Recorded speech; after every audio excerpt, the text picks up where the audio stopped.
Hey guys, Tisha here, and you know what it means if you see me here. It means that it's loud in the house. So hopefully you don't hear too much distracting noises. With that said, welcome. If you have not done so already, just go ahead and like the video because you're going to like this because I'm going to give you the details of this video. I am doing something a little different here. I've never reviewed a movie, so this is a first. Ooh. And have you, if you already can't tell, I'm doing the movie Acrimony. So let's begin.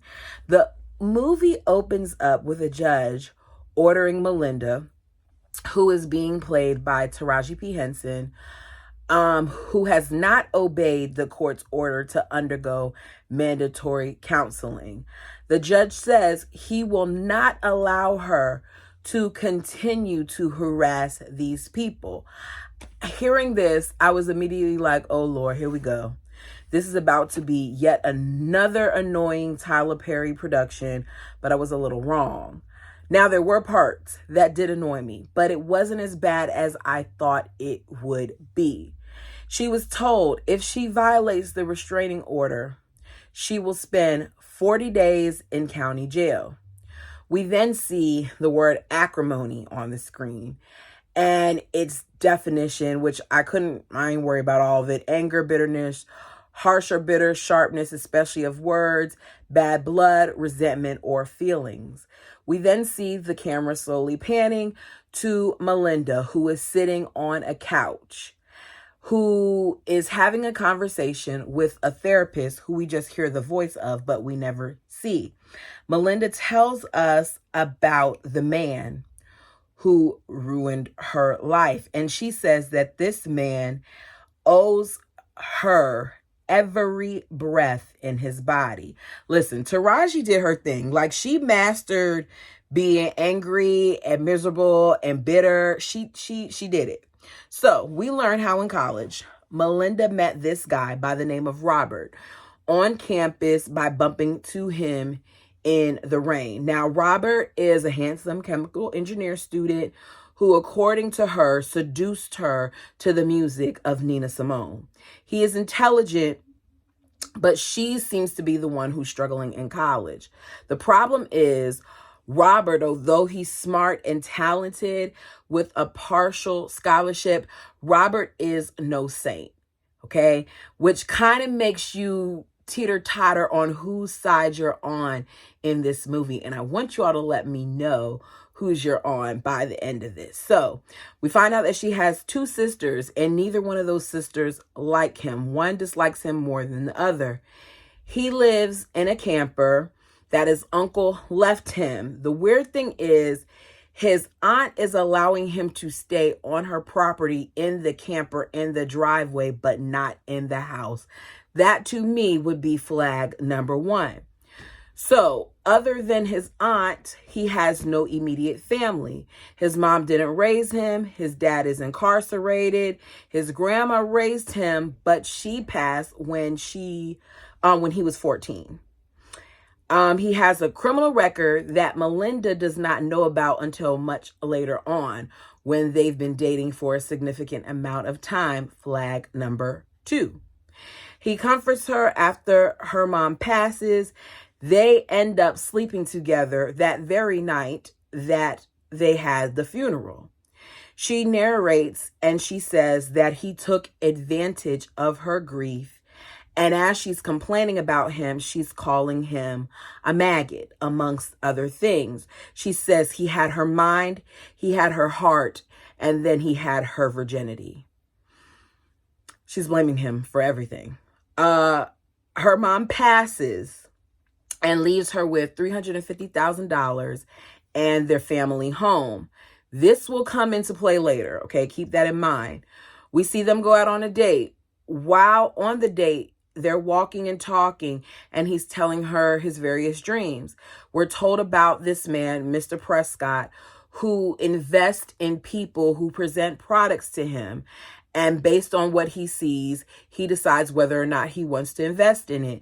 We're told that it is a lottery. So when you're called, you have to be ready to show up with your proposal and product in hand.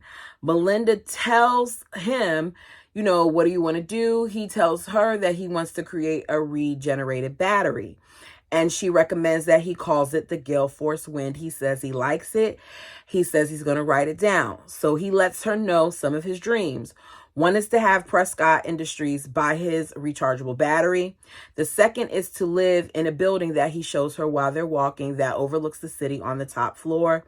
The third is to get a yacht named Mrs. Gale after he marries her. Okay, so already he's kind of like building her up to make her think that this is going to be longevity, and she's believing in him as to his dreams. Okay, so he talks at one time, we don't know how much longer it is, but a little bit later, they're laying down talking, and he says, I was thinking about it, and what if I get a call from Prescott and I have to hurry up and be there, and I can't be there because I don't have a vehicle. I think I need a car. So she feels that this was him talking her into getting him a car.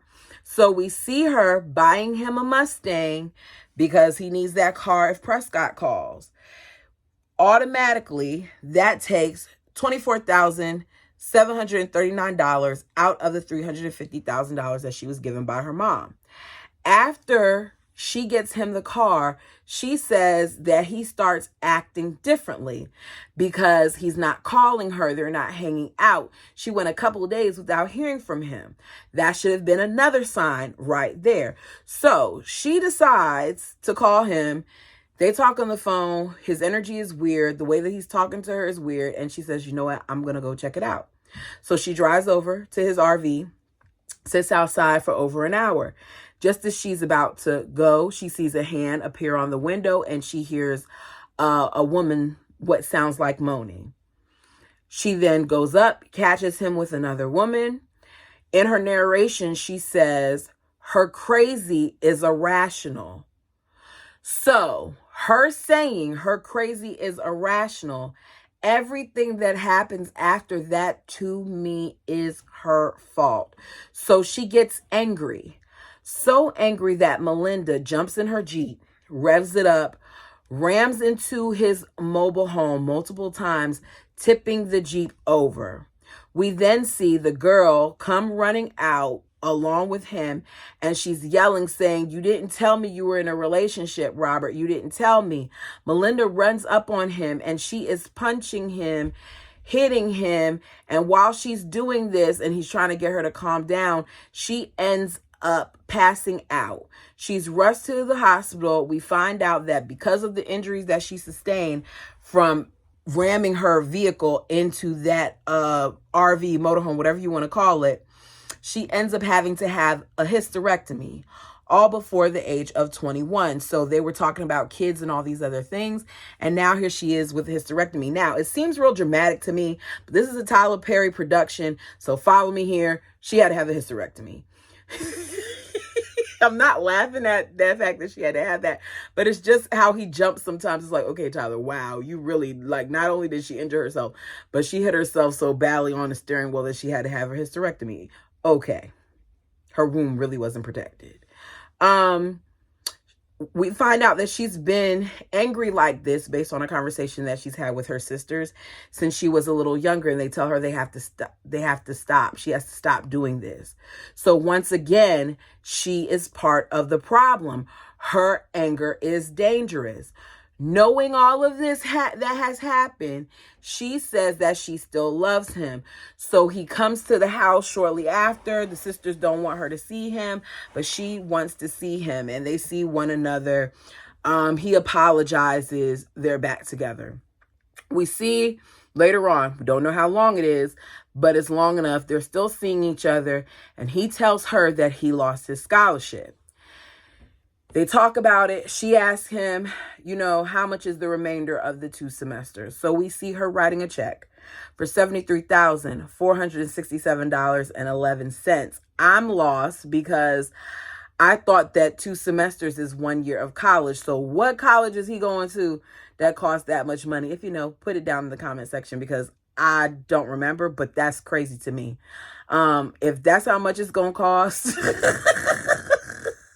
for a year, I need my son to lower his expectations. I'm just playing. So once again, she does all of this knowing who he is, seeing those other flags, okay?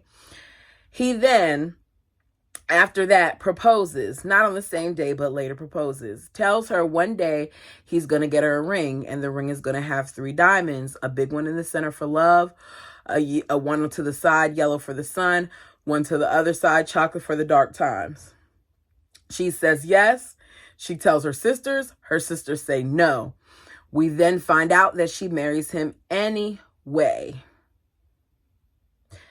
At the wedding, her sister does not come, but her best friend, I believe her name is Sarah, does. We then see that over the years, according to her, that he continues to drain the money that she's inherited from her mother, doing different things like buying various parts for his battery and getting supplies and things of that nature, to the point where while testing out his battery, he even messes up the wiring in the house, which costs another $30-something thousand.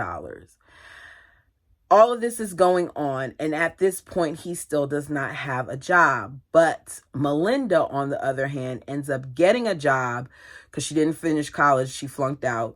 She gets a job with her friend Sarah as an office assistant during the day, and at night she's cleaning homes because she has to maintain this home that at this point her and her husband are living in.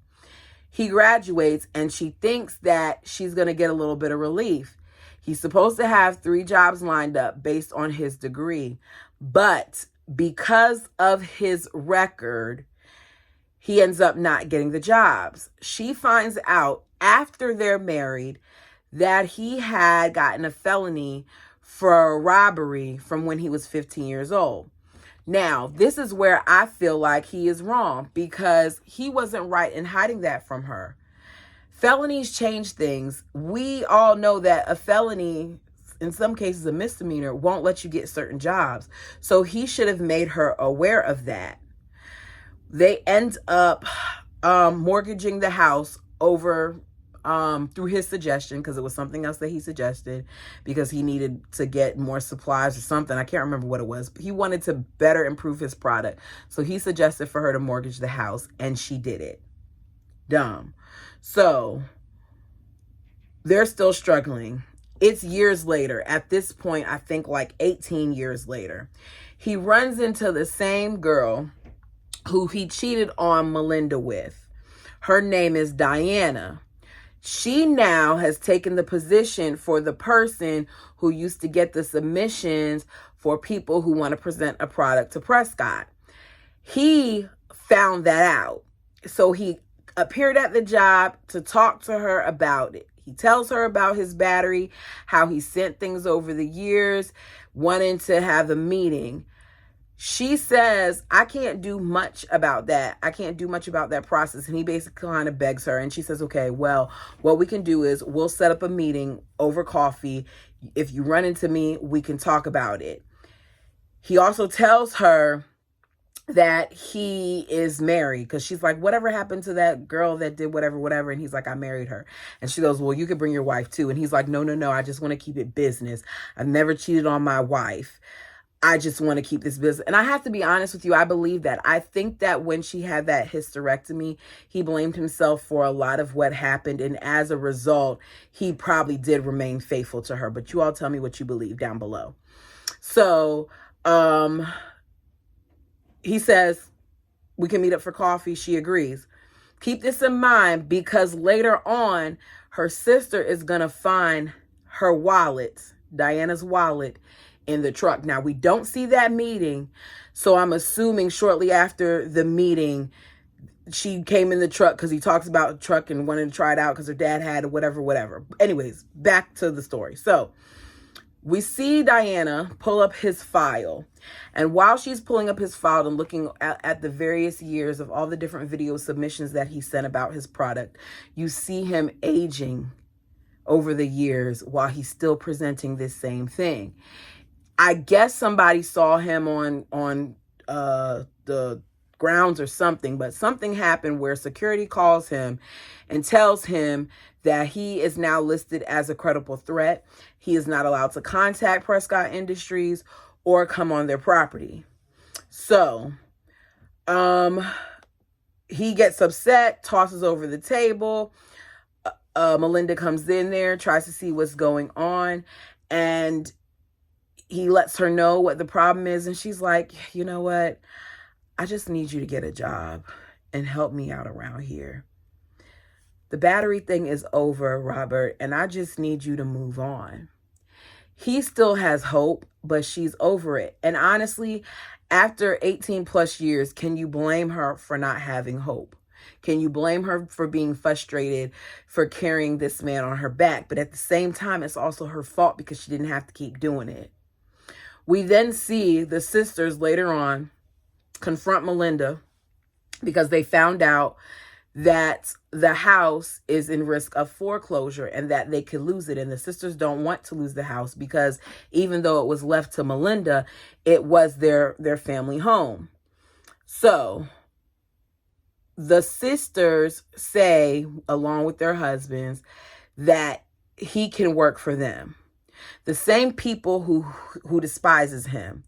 He ends up working for her family, driving trucks, making deliveries. And the whole thing is that he has to do this without pay. And they let him know very early on that that's what it's going to be like. You're going to work for us without pay. There's a company that is a huge client who will give us an advance. The only thing is you can't mess it up. You can't be late. You have to be on time and you will not get paid.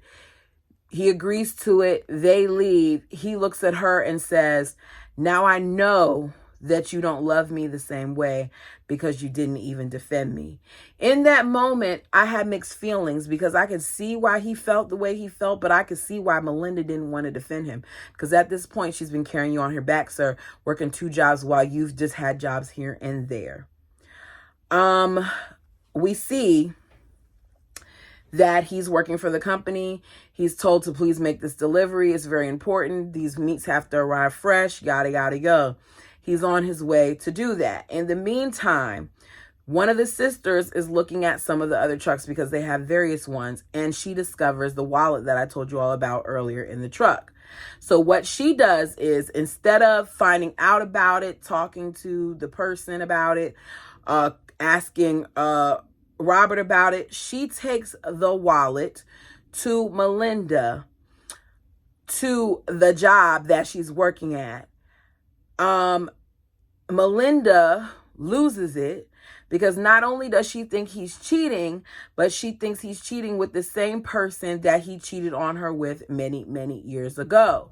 We all, at the same time where all this is going on, see Diana looking at videos, and she gets him a meeting with Prescott. So while en route to the delivery, he gets a call from Diana at Prescott telling him they want a meeting today at 11:30. Now, I already told y'all when they get the call, they have to be there. So he turns around, doesn't go to the client that he's supposed to go to. He runs home to get change as well as get the battery because he tossed it in the trash can. Melinda's sister shows up at her job, as I said, tells her about the cheating. He makes it home.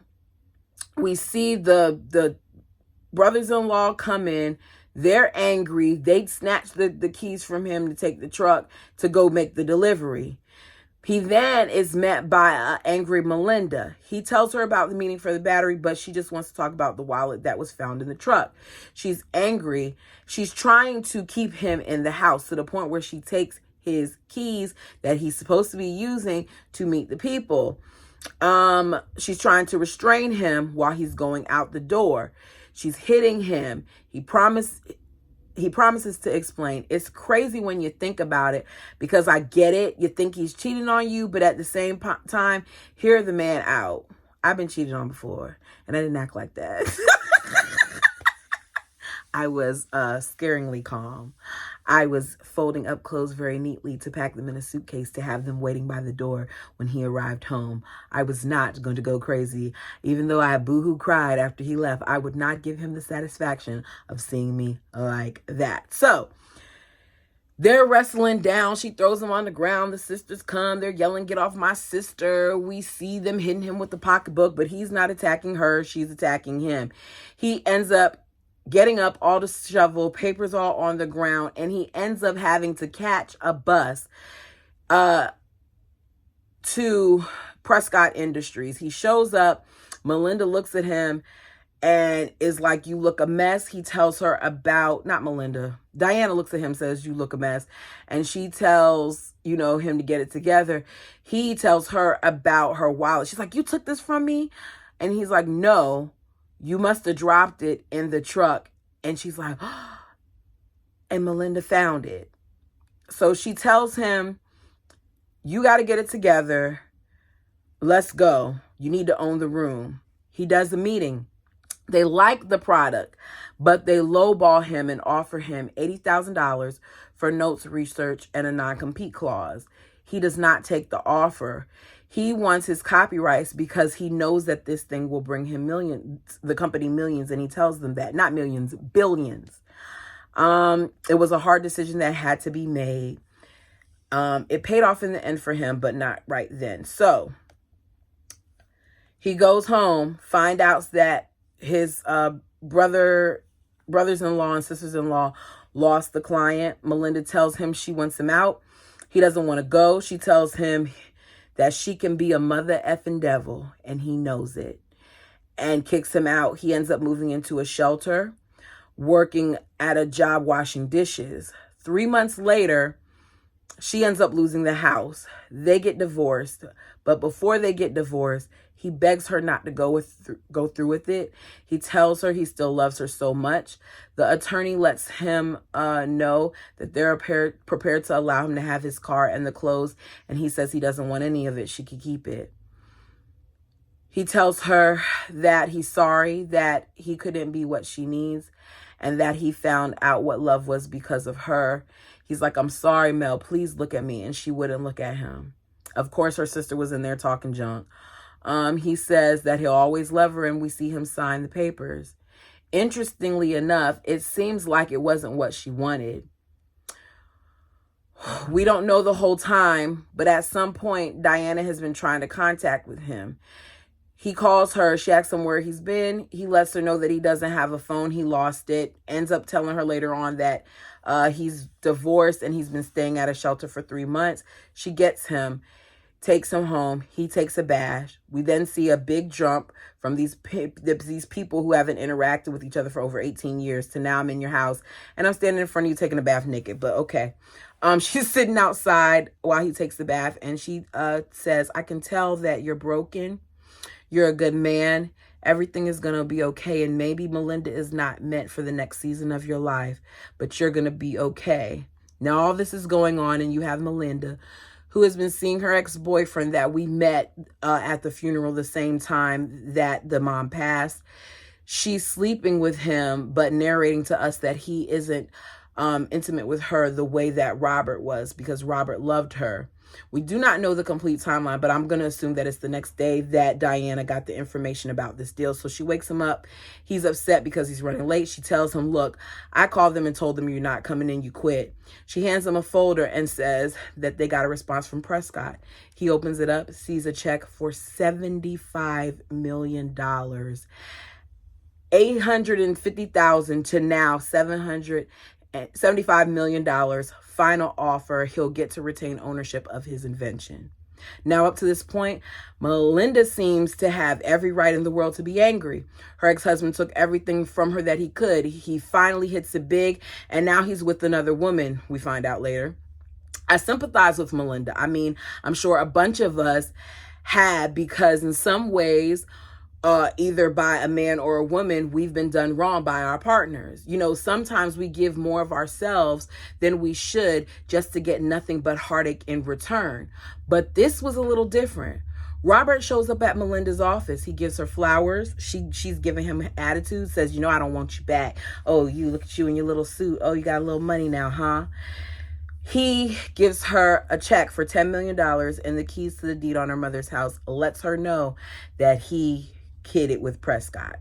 Keep in mind, Melinda has already told us that she estimated that she spent over $1 million on him in the course of what I'm assuming is the 20 years they were together.